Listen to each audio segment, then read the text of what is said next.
Уважаемые коллеги, добрый день. Наша правительственная делегация, как вы знаете, только что вернулась Kính thưa các đồng из chí, xin chào. поездки в Китайскую Như quý vị Народную biết, Республику. Phái đoàn chính phủ của chúng ta vừa mới trở về sau chuyến công tác tới Trung Quốc. О результатах этой работы считаю, что она была очень Thủ tướng своевременной. Mikhail Mishustin đã báo cáo chi tiết với tôi về kế hoạch công việc này. После завершения Tôi cho rằng рассмотрения chuyến đi основных rất đúng thời вопросов điểm, попросил бы Михаила mang nhiều nội dung và rất có ích. проинформировать об этом всех наших коллег. Основной вопрос Sau khi у kết нас thúc phần сегодня xem xét các vấn đề chính, безопасности на tôi xin đề nghị транспорте Thủ tướng и Mishustin thông báo với tất cả các đồng nghiệp của chúng ta. Андрей Сергеевич Никитин. Vấn đề chính hôm nay là bảo đảm an toàn giao thông. Да, пожалуйста, прошу. Người báo cáo là Bộ trưởng Bộ Giao thông Andrei Sergeyevich Nikitin. Có thể bàn đến thông tin ngoài chương trình được không? Tổng thống. Vâng, xin mời. Tổng thống, gần đây Tổng thống Trump tuyên bố rằng Mỹ sẽ nối lại các cuộc thử nghiệm vũ khí hạt nhân. Trước thông tin này, nhiều đại biểu tuy vẫn giữ thái độ bình tĩnh, nhưng không tránh khỏi lo ngại về những hệ lụy có thể xảy ra. 2 năm trước, phía Nga từng khẳng định rằng nếu Mỹ quay lại việc thử hạt nhân, thì Nga có toàn quyền thực hiện điều tương tự. Vì vậy, xin ông làm rõ vấn đề này. Cụ thể là những bước đi và biện pháp mà Nga sẽ tiến hành trong bối cảnh hiện nay. Bởi đây là chủ đề rất quan trọng và đang được đông đảo đại biểu cũng như công chúng quan tâm, nhất là khi Tổng thống Mỹ đã chính thức lên tiếng về nó. Да, действительно, это вопрос серьезный. Ну, давайте коллег послушаем слово. Vâng, đúng vậy. Thật sự đây là một vấn đề nghiêm trọng. Xin mời các đồng chí lắng nghe phát biểu của Bộ trưởng Quốc phòng Andrei Belousov. Xin mời.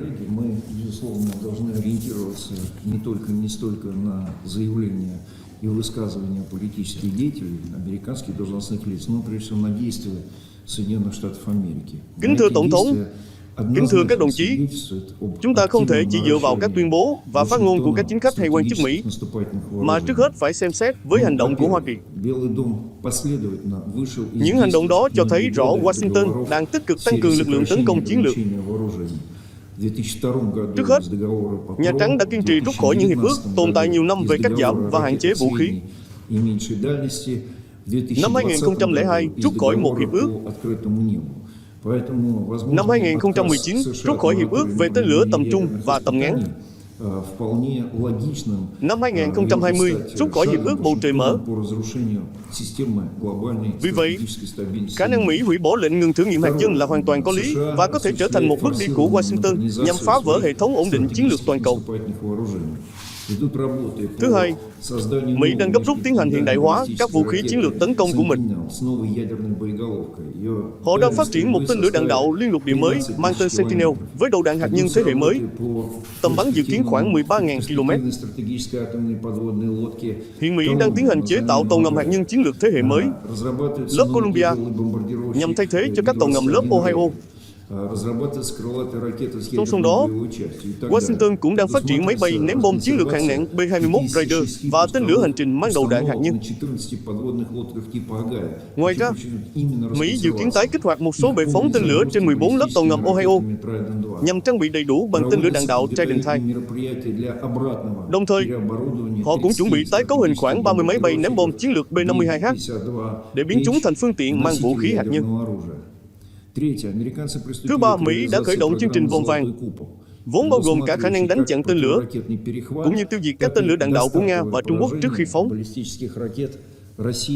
Thứ tư, trong cuối năm nay, quân đội Mỹ dự kiến đưa vào biên chế tổ hợp tên lửa tầm trung mới mang tên Dog Eagle, trang bị tên lửa siêu thanh có tầm bắn khoảng 5.500 km. Về sau, tổ hợp này dự kiến được triển khai ở châu Âu và khu vực châu Á-Thái Bình Dương. Nếu đạt tại lãnh thổ Đức, thời gian bay các loại tên lửa này đến các mục tiêu ở vùng trung tâm nước Nga ước tính chỉ khoảng 6 đến 7 phút.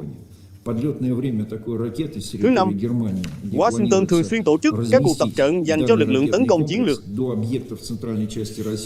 Cuộc tập trận gần đây nhất mang tên Global Tender 2025 tập trung vào các tình huống liên quan tới việc tiến hành các đòn tấn công tên lửa hạt nhân mang tính phòng thủ nhắm vào lãnh thổ Nga đã được tổ chức vào tháng 10 năm nay. Nói chung, đây là một khối các hành động liên kết với nhau, bao gồm cả các kế hoạch của Mỹ về tiến hành thử nghiệm hạt nhân.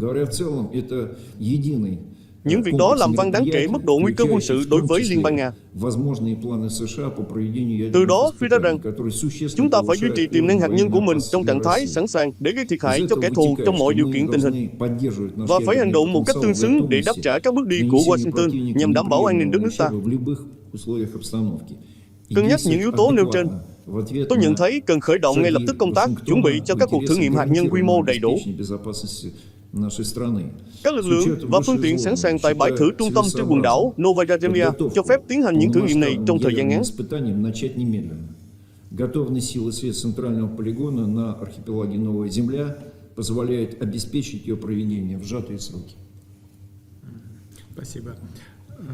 Cảm ơn. Liên quan đến vấn đề đầu tiên, tôi đã mời Tổng tham mưu trưởng cùng tham dự cuộc họp hôm nay.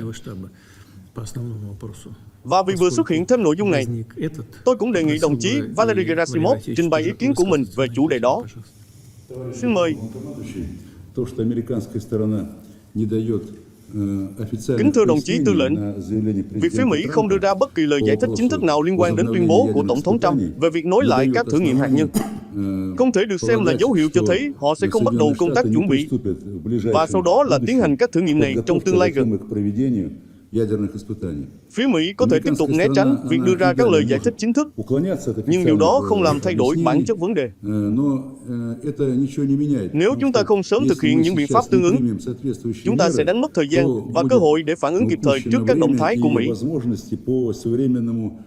Bởi lẽ, thời gian chuẩn bị cho một cuộc thử nghiệm hạt nhân tùy thuộc vào loại hình thử nghiệm, có thể kéo dài từ vài tháng đến vài năm.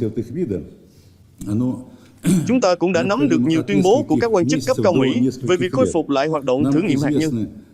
Và qua phân tích những phát ngôn này, có thể thấy rõ Washington đang hướng tới việc chuẩn bị và tiến hành các cuộc thử nghiệm đó.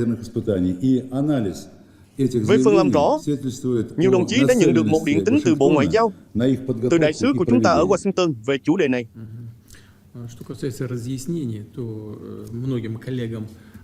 Sergei Naryshkin, ông có tài liệu đó không?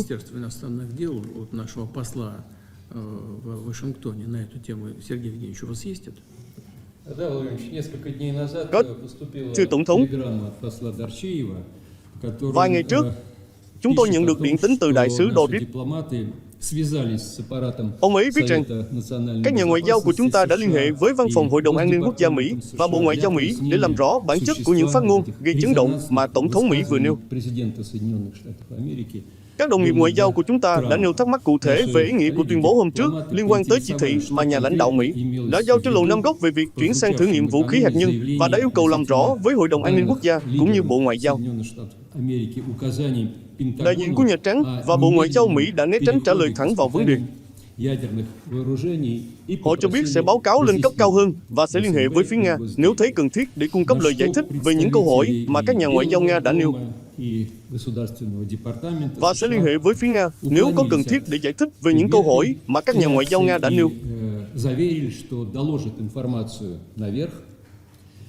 И свяжутся с российской стороной, если будет, мол, сочтено необходимым дать пояснение по существу поднятых российскими дипломатами вопросов. Сергей Кужгедович, Sergei Shoigu, tôi biết Hội đồng An ninh cũng đã xem xét vấn đề này và phân tích những gì đang diễn ra trong giới cầm quyền. Nói theo cách của chúng ta là ở chính nước Mỹ. Ông có điều gì có thể làm rõ thêm không?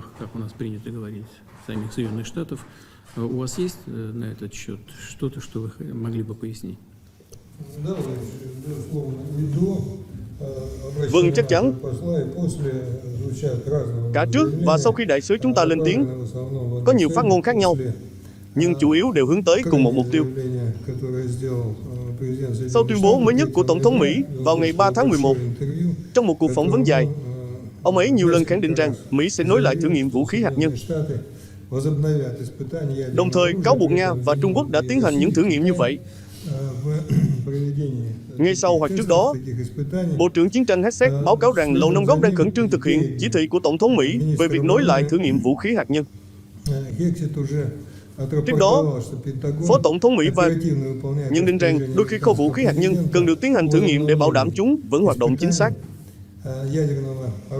Quan điểm này nhận được sự ủng hộ từ Chủ tịch Hạ viện Johnson. Ông ấy cho rằng việc tái khởi động các cuộc thử nghiệm là một hành động thể hiện sức mạnh cần thiết nhằm duy trì hòa bình và răn đe cả Nga lẫn Trung Quốc. Trong khi đó, Bộ trưởng Năng lượng Wright trực tiếp phụ trách các chương trình thử nghiệm hạt nhân của Mỹ tuyên bố rằng các cuộc thử nghiệm sắp tới sẽ chỉ liên quan đến những hệ thống mới và sẽ được tiến hành dưới dạng các vụ nổ phi hạt nhân. Ủy ban tình báo Thượng viện, Thượng nghị sĩ Cotton thì lưu ý rằng đây không phải là các vụ thử nghiệm quy mô lớn tạo ra nấm hạt nhân trên sa mạc hay ở phía nam Thái Bình Dương, mà là những vụ nổ nhỏ được kiểm soát dưới lòng đất. Về bản chất vẫn là thử nghiệm vũ khí hạt nhân.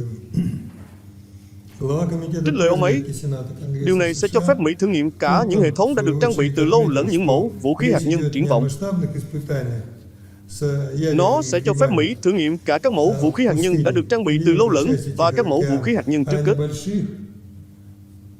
Trên cơ sở phân tích tất cả những phát ngôn này và tất cả những tuyên bố đó, chúng ta vẫn chưa hoàn toàn rõ ràng về các hành động và bước đi tiếp theo của Mỹ liên quan đến việc có tiến hành hay không các thử nghiệm hạt nhân.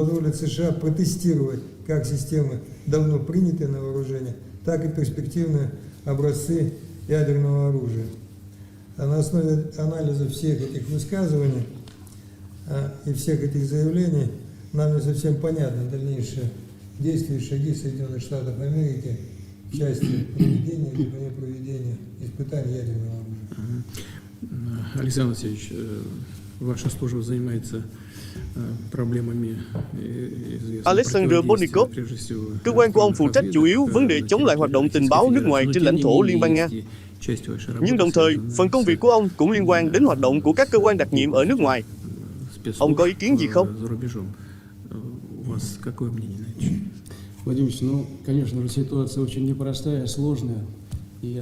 Tổng thống, tất nhiên tình hình rất phức tạp, khó khăn và tôi đồng ý rằng cần phải xử lý vấn đề này rất nghiêm túc. Nhưng có rất nhiều câu hỏi cần được giải đáp trước khi đưa ra một quyết định cụ thể. Tôi cho rằng vì lý do đó, tôi xin đề nghị các vị cho chúng tôi thời gian để rà soát kỹ lưỡng toàn bộ vấn đề này và chuẩn bị các đề xuất thích hợp.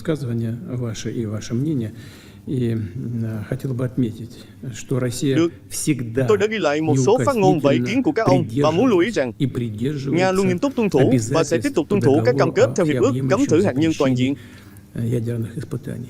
Chúng ta không có kế hoạch và cũng không có ý định rút khỏi các nghĩa vụ đó. Tuy nhiên, thực tế là trong thông điệp gửi liên bang năm 2023, tôi đã nói rằng nếu Mỹ hoặc các quốc gia khác, vốn cũng là các bên tham gia hiệp ước, tiến hành những thử nghiệm như vậy, thì Nga cũng sẽ buộc phải thực hiện những hành động đáp trả tương xứng. Dựa trên điều đó, tôi giao cho Bộ Ngoại giao, Bộ Quốc phòng Liên bang Nga, các cơ quan đặc biệt và các cơ quan dân sự liên quan làm mọi việc để thu thập thêm thông tin về vấn đề này, tiến hành phân tích tại diễn đàn Hội đồng An ninh và đệ trình các đề xuất về khả năng khởi động công tác chuẩn bị cho các thử nghiệm vũ khí hạt nhân. Hãy bắt đầu từ việc này. Tôi chờ báo cáo của các ông.